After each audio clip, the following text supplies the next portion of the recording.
As the former assistant director of Trenton Waterworks, I know how hard it is to get lead SERP slide replacements, which include the private sides, done. It took us over 2.5 years from action level exceedance to first shovel in the ground. So with the LCRI's mandate to start replacements in 2028, I recommend for water systems to start planning these programs now. Service line programs are complicated and involve participation from your customers. In many cases, ordinances and laws need to be updated to allow this work to even happen.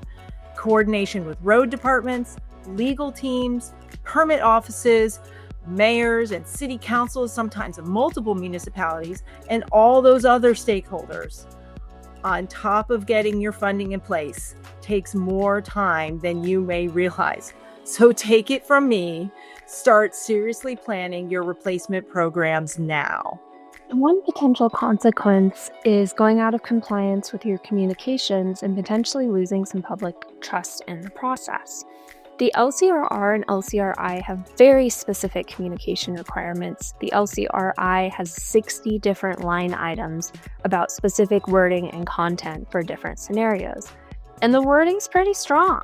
So, planning ahead is really key to getting your customers ready to hear that wording, ready to hear about lead or no lead in their drinking water. And that increases transparency and increases public trust, right? If you spring this on them, you might not be in compliance, but you also might lose that public trust, and no one wants to lose public trust.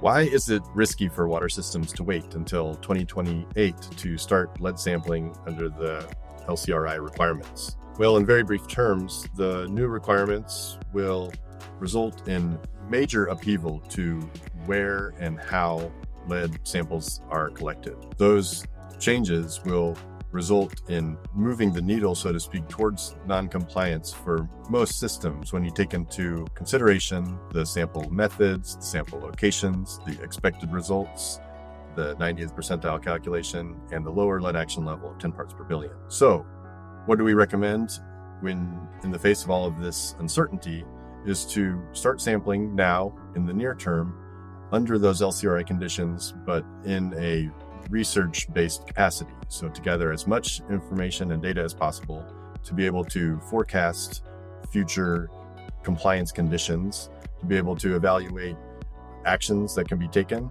and then also to establish a stable and accessible residential pool to be able to access those sample locations when it's required in the future.